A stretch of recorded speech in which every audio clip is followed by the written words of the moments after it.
Yeah, so I'm going to be talking about basically hacking in Guile, programming in Guile. It's kind of more of an introductory session. We'll cover that in a second. I had to make some slight adaptations to my kind of full screen setup, but hopefully it should work out. We'll see how it goes. So first of all, yeah, my name is Alex Sassmanshausen. I kind of work for PTFS Europe, and I get to work on a library management system which is used by public and academic libraries, which is free software. So I'm very lucky in that respect. So getting started. Just to gauge kind of the experience in the room, like who here has programmed in Guile before? Wow, okay. So yeah, this is an introductory session. Some of it you may already know. So you've programmed in Guile. Who here is, has done like a larger project or anything like that in Guile? Like is that okay? So that's fewer. Okay, that's good. And who feels really comfortable working in Guile? Okay. Okay. So even the Guile maintainer is like, maybe? Okay, so I would say I'm relatively comfortable in Guile, for sure. But so maybe what we're going to cover in this presentation is like the bare basics, and then kind of maybe seeing how we can kind of improve our workflow. And I guess maybe also like towards the end, if we have time, hopefully, we might be able to kind of share some ideas or share some tips about stuff that we do or workflows we have. We'll see where we go. Down here, this will become relevant later. You should be able to see my key commands. This is when I will be using Emacs in a second, but for now it's probably not that important. So, first things about Guile, this is probably I can skip, but basically it's a scheme implementation, which is a Lisp dialect, and that means that there's obviously lots of parentheses, which are wonderful creatures. And you can also use this thing called Wisp, written by someone called Arne. And that's kind of a way, and I think there's a presentation about that later on. It's kind of a way to kind of essentially turn scheme into a less parenthesis language, which is quite neat actually, to be honest, the fact that it's possible. But I like my parentheses. So installing Guile on Debian-like distros is super easy, and on Geeks and Geeks.c, of course, is super easy as well. So it's straightforward. You can skip that. A quick aside. So one of the big things about scheme languages and Lisp in general, I guess, are REPLs, and basically they stand for read, eval, print loops. So they're basically just interactive prompts, much like your shell, and it's just kind of a place to evaluate your commands. And most kind of high-level languages nowadays have them. At work, I program mainly in Perl and also some PHP, neither of which are particularly known for their REPLs. That's one of the reasons why I like working in Guile, is because I have access to the REPL because it's great. So, but yeah, most languages, most kind of high-level languages nowadays probably have them. So normally firing up the REPL is super easy. It's as easy as kind of once Guile is installed, kind of just executing the Guile command and you get a REPL. We already saw that before in Ricardo's presentation. By default, it's a bit Spartan. Like, I can obviously, execute commands. Sure, why not? Let's go with it. Yeah, so it's displayed there. You can see it. I should probably kind of go for... So I've just kind of tried to press, you can see it on here, I've just tried to press the up arrow, thinking, oh, I could get my history up, but no, because the standard REPL doesn't come with history. So it's, like I say, it's a bit Spartan, but you can basically use it. It's a REPL. Okay. There we go. So yeah, it's a bit Spartan by default, which is a bit meh, but we can improve it. Because by default, Guile comes with basically a library which is called readline. So first of all, Guile kind of executes like Emacs basically evaluates kind of a startup file, which is in Guile's case written in pure Guile, and it comes with a standard library called readline. And you can also, there's a separate project called Colorize, written by Nala, which is kind of just adds pretty colors. So I'm quickly gonna enable those.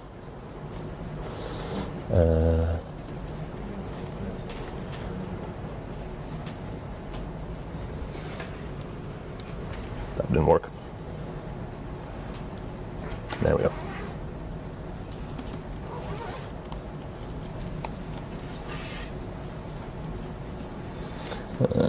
There we go. That's better. So I've just kind of tweaked my pre-prepared Guile ini file. And now running it, first of all, this is just basically like, a demonstration that it's a pure scheme file, so you can basically write whatever you want in there. If you want to do some kind of fancy computations before the REPL fires up, that's fine, you can do that. But the main thing is, I've enabled the colorize library, so you've got pretty colors there now. And I also have a history now. And as part of a history, readline also provides, obviously, kind of backward search and stuff like that. So already the REPL immediately becomes a lot better. So out of the box, installing Guile, if you want to use Guile, the first thing I recommend is definitely enabling readline. It makes a massive difference in terms of using the REPL. And then after that, you even get parent matching, which is lovely if you're kind of doing deep indentation. So yeah, the standard REPL, skip that. Anyway, but so I guess that's the first thing to do. And I guess at that point, it might be kind of worth talking. I'm not 100% sure whether it's worth talking about this, because again, this is super introductory, but basically kind of the Guile REPL comes with some meta commands, which are super useful. And they kind of are prefixed with a comma. So you have help, which is basically just kind of a contextual help command, I guess. There's apropos, which is much like apropos on the shell, basically provides you with kind of a search through kind of loaded bindings.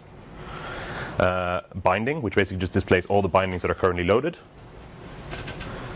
Describe, which is kind of like a way to interactively query the documentation strings from functions. Like Emacs, Lisp, and Python as well, and other languages, Guile basically allows you to add documentation strings directly to procedures, so you can query those like this. And there's pretty print, which is quite useful when you're just interactively debugging or messing around.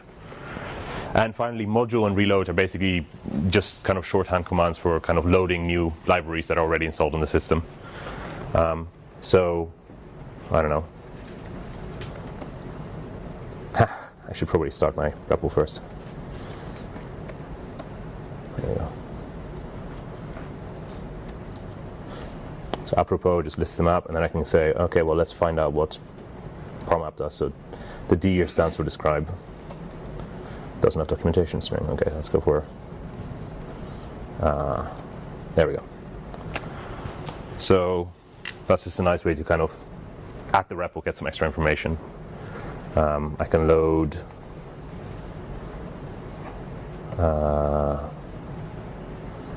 let's go for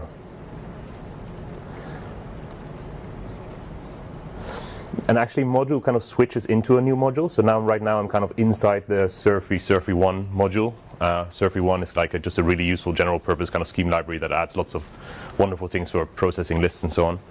So from here I could then say, binding, and I can actually have a look at all the procedures essentially that this module provides. So it's kind of a way to just at the REPL explore your kind of code base essentially, or your procedures and stuff. So yeah, meta commands, quite useful. But actually, when you're actually working on a project, of course, you kind of you've got your REPL that you kind of can interactively play with, but most of the time you're working in a text editor presumably. So, and most text editors will support the kind of syntax highlighting for scheme. So in GNOME, using gedit is fine. You can see pretty syntax highlighting, and you can just edit from here. So.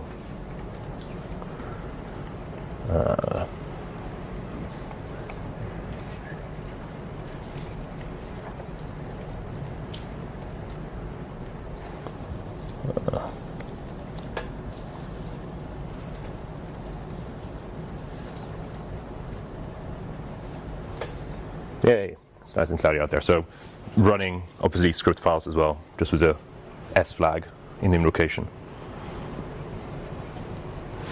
But yeah, let's face it, it's still pretty bare bones. It's not an ideal development environment. So really, at the moment, the way to develop Guile projects is in Emacs. Emacs in general is a great text editor, and for editing, Guile is basically the way to go. So the first thing you want to do is install Emacs and Geyser. In Debian, it's both, again, like most major distributions probably have both of them packaged. In Debian, the usual commands. In Geeks, you can also do it with the usual commands for Geeks. And then you can just open your Guile script. So I've got it open here. And then the cool thing is that you can basically execute run Guile, and then you basically get your REPL inside Emacs. And at that point, basically, you have inside Emacs, without any tweaking, like the better version of the REPL with a kind of a history. with backward search or whatever you want to do. So that REPL already is a pretty massive improvement. But then it's not just the REPL. I mean, you get the standard meta commands as well. So of course they work from within here, because this is just a wrapper around the kind of the actual Guile process that's running in the background. So it's a fully featured REPL out of the box. But you get also more stuff. You get like within the buffer kind of evaluation of Guile code. Much like if you've used Emacs before, like evaluating eLisp within buffers is something that you can totally do, and that's the same with Guile as well, basically. The experience of programming Guile in Emacs essentially becomes very much the same as programming eLisp in Emacs. So you can do live coding, you get immediate access to doc strings, and because kind of the Guile documentation is written in info or tech info, you can basically immediately access that at your fingertips as well from within Emacs. So let's look at this one here. I've loaded this file. I've got my REPL open, basically. I'm going to go for geyser eval buffer. And what it's done basically is just kind of taken this buffer and just evolved it in the REPL. You don't actually see the output, but it's done it. And the reason that I know that is, for example, if I now hover over this procedure here and I use Ctrl-C, D, I basically can immediately access the documentation for it, the doc string in this case. But for, let's say, match, which is a built-in kind of, well, it's actually exported by the match library. I can do the same thing against CDD, and then I should be able to, hopefully it works, click on the manual, and there we go. I go to the right chapter in the manual and immediately get full documentation to that, which, again, beats my experience of working with Perl and PHP, of manually having to look up various things. So that's one thing. The other thing as well is, as I start writing, obviously, like editing text in Emacs or Lisp in Emacs is so much better than any other text editor that I've come across. So the whole kind of, yeah, by comparison, working in Gedit or something like that is painful.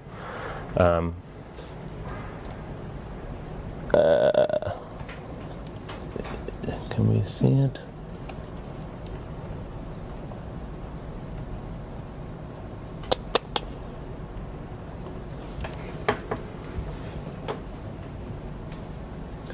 Only the mini buffer is hidden. Just 1 second, I'm just going to resize things a little bit more. And a little bit more.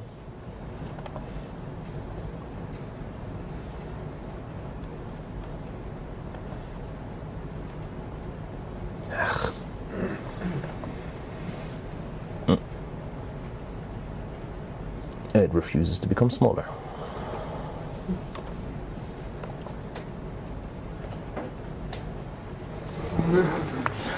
Down here is the famous, out of sight is the famous Emacs mini buffer, which, if you've used Emacs, you probably know about. In having Geyser enabled, basically, it gives you, whilst you're typing, I can see it here, it's wonderful.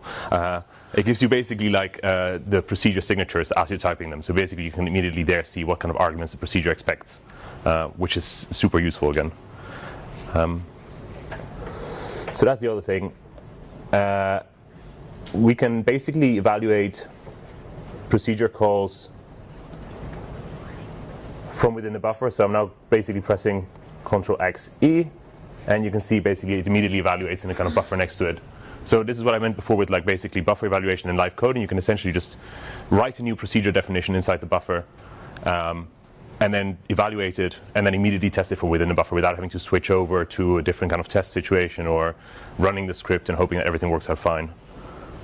Which is, I don't know, just great. It just feels really nice to work that way.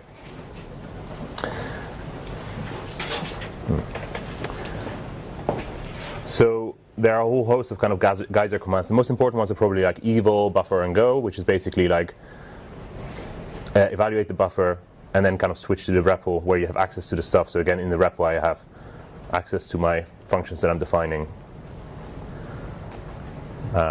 There is Geyser eval last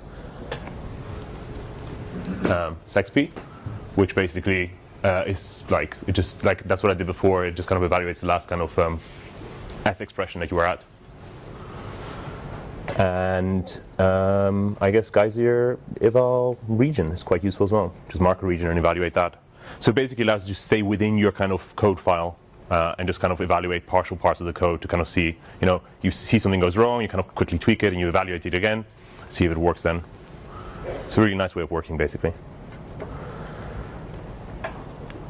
So yeah, way better than the standard REPL and the standard text editor. So working on a larger project, I mean, basically we kind of have pretty good stuff, like what I've shown so far is pretty good stuff to kind of work on scripts and so on, single contained files. To work on a project, essentially, by and large, this kind of would be, I think, probably a representative kind of layout for a kind of Guile project. You'd basically have your folder, which is kind of your project name, essentially. Within that, you might have another folder, which is kind of called the same, and that kind of contains support-like modules for your project. And then you've got your main kind of project file, let's say, and then you've got a tests folder with some test files in it. And of course, basically, like in Guile, you basically define modules with the define module form at the top of kind of a module file.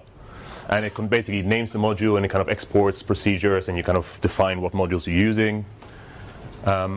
And of course, if you have a project which kind of has several layers of directories deep, as you're working on the project in Geyser, you want to be able to use all the procedures that you've defined deeper down in your project. And the way to do that basically is, well, if you try to do that just normally, you're essentially going to get an error in Geyser because Geyser basically loads Guile from within the load path, and the load path by default does not contain your project file. So really, you need to basically, that's the only thing you need to remember when you're kind of working on a project in Guile with Geyser, is to basically use the Geyser add to load path command. Ooh.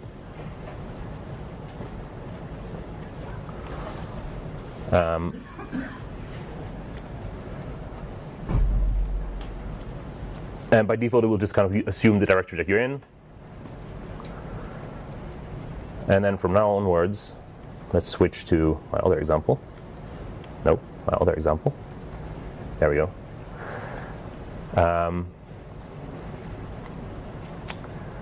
So yeah, I'm just quickly going to switch to my REPL and restart it.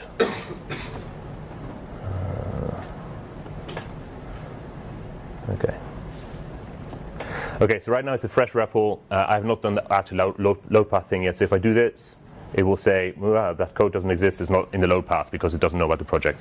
So instead, I'm just going to quickly run the add to load path command. And now it's working fine. And now basically this, so I'm using the kind of GDEM support module, which is in GDEM support. It kind of is really simple, doesn't do much. But there's a procedure there called text to greeting, and you can see that this one uses here. So I can evaluate that, and I can do the same thing again. It's a different implementation of the same program. It's still cloudy because it's Belgium.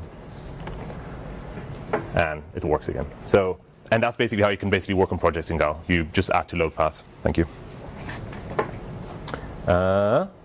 So yeah, conclusion. Basically, really the way to work at the moment on Guile projects is using the interactive REPL as Geyser inside Emacs, together with live coding in buffers, and then kind of access to info documentation. That's by far the best way to work on it. And that's kind of what I wanted to cover in my introduction. So I don't know, like I think it's worth maybe like thinking about, well, first of all, if you have comments or questions, I'm more than happy to kind of talk a little bit about things that maybe I went through too fast or whatever. But if not, I have a few comments as well, possibly about, I think, where Guile should go in order to kind of make it slightly more user-friendly. But I think a lot of that has been talked about already previous year and also in Ricardo's presentation, for instance, and John's presentation as well a little bit. But yeah, first of all, anyone any comments or questions? Yeah? Will Guile ever replace Emacs Lisp in mainline Emacs? That question is slightly outside of the remit of my presentation. I don't know. I think there's some awesome work that exists. And if you're on GeeksSD, actually, you can install Guile Emacs, which actually uses basically Guile as a backend for Emacs implementation. Mainline? Right, yeah, mainline, exactly, yeah. So Don't know. There's, depending who you talk to, there's more or less excitement about it. A lot of people in Emacs, probably quite understandably, are very concerned about the, it's a massive project basically, and are quite concerned about the amazing stability that Emacs has and what the consequences would be. On the other hand, there's some really cool, it's just an inspiring project in a way. So we'll see what happens. That's my personal opinion. Yeah. Any other questions? Yeah. Do you use any other IDE-like feature, like debugger or something? Well, so. Can you repeat the question, please? Oh, of course. Sorry. So, do I use any kind of other IDE features like debuggers or things like that? So, by and large, I am one for more or less in basically script-based debugging mostly, and that's kind of the technique that I use most of the time. But for Guile, I mean, there's a debugger that's built into the REPL as well. So with Gazier, you basically do get access to the Guile debugger as well. I didn't want to go into that at all in this presentation because it's kind of a talk in itself, really, like how to use it. But yeah, from within Emacs, you have access to that debugger, and you can do debugging that way. Other IDE-like features, I mean, autocomplete and code completion and code jumping and stuff like that. Is pretty much all available via Gazier as well. You can combine Gazier with company mode, which basically gives you auto-completion. Code jumping is by default enabled with Gazier. And there's also other, and this is the thing with Emacs, right? There's a million different ways to do it. So the way that I do kind of, for example, project management in Emacs is using a little file called projectile, which basically allows you to switch to projects and just kind of look at the files within that project. So it's quite nice. Alex, I think on the mailing list in Geekchain there has been a discussion whether we should provide, sort of a nice environment in Emacs to do all this stuff. Yeah. Now you have to do it, stepwise by hand. Yeah. Any thoughts on that? Yeah, no, I think that's a really valid point. I mean, there are Emacs flavors that are specifically directed towards people's workflows. I mean, the well-known one are things like Spacemacs. It's just kind of Emacs for people who come from Vim and just want to continue using Vim in Emacs, essentially. Personally, I use Evil and kind of have a heavily customized version of Emacs. But I think there's no reason why we couldn't do something similar for, have basically Emacs, like an Emacs flavor that's basically set up to out-of-the-box provide a friendlier IDE environment for Guile development that, maybe is more accessible to people who don't come from a Vim or Emacs background. So actually provide the CUA compatibility mode by default, provide Gazier installed by default and working, things like that. And then basically we can just say to people, if you want to start hacking on Guile, just install this flavor of Emacs and you're good to go. I forgot to repeat the question. The question was, can we make it easier, essentially, to make Guile hacking possible in Emacs? Summary. We kind of discussed this already last night, but I'm going to bring it up again anyway. What do you think of the idea of providing something like a Dr. Racket type thing, but for Guile? Yeah, so the question is, what do I think of the idea of providing a Dr. Racket style thing, but for Guile? I would think that's amazing. I mean, Dr. Racket is basically an IDE and development environment for Racket, essentially. That is pretty much how people start programming Racket, by and large. And I think that kind of tooling would be amazing to have for Guile. And that's actually probably what my, slight problems about not getting, problems getting into Guile. Basically, we don't have that kind of really nice, I'm a new person, I want to learn about Guile. This is the tool for you to use. We don't have that kind of nice standalone IDE, and I think it would be amazing to have it. The question is just kind of how do we do it? Or, where do we get the energy to do it? That's more the question. Any other questions? Okay, yeah, so I would just kind of want to add that I think Chris has started on this as well, I think having a nice kind of interactive tutorial or kind of user journey or story for people who kind of start using Guile would be really nice to have as well. Because the documentation for Guile is absolutely amazing, but it's definitely more of a kind of reference documentation rather than kind of a, this is Guile, it's an awesome language, and try out, go with us on this journey, and at the end of it, you'll be a Guile hacker, essentially. And I think it would be really nice to be able to provide people with that as well. Also, one of the downsides that I think at the moment Guile has really is, and we've already talked about that a little bit at the panel, I think Ludovic mentioned it, that basically, other cool and hip languages have language-specific package managers, which have pros and cons. One of the pros is that it becomes so much easier to kind of discover code that is out there and just installing it and using it. And Guile doesn't have that at the moment, and it's a shame, because there's tons of code out there that no one knows about. And Geeks, to a certain extent, does address that, but I mean, Geeks is a bit heavy for just like if you're just interested in just just Guile packages. Geeks is a bit heavy probably. So yeah, that's all I have. If you are interested in kind of getting help, like you're just starting to work on Guile and you're kind of interested in getting help, the IRC chat is really user friendly. My name is Thea on there, although I'm not very often on there, I must say. The mailing list is super nice as well. Documentation is fantastic. And some of us hang out on Twitter. Finally, before I leave the place here, we're organizing a GNU Hackers meeting this summer. Anyone and all are welcome to come. It's a really cool thing. It's like 3 days. In Germany it's this time. And basically, you should check it out, that URL, and sign up if you're interested. Thank you very much. Thank you, Alex.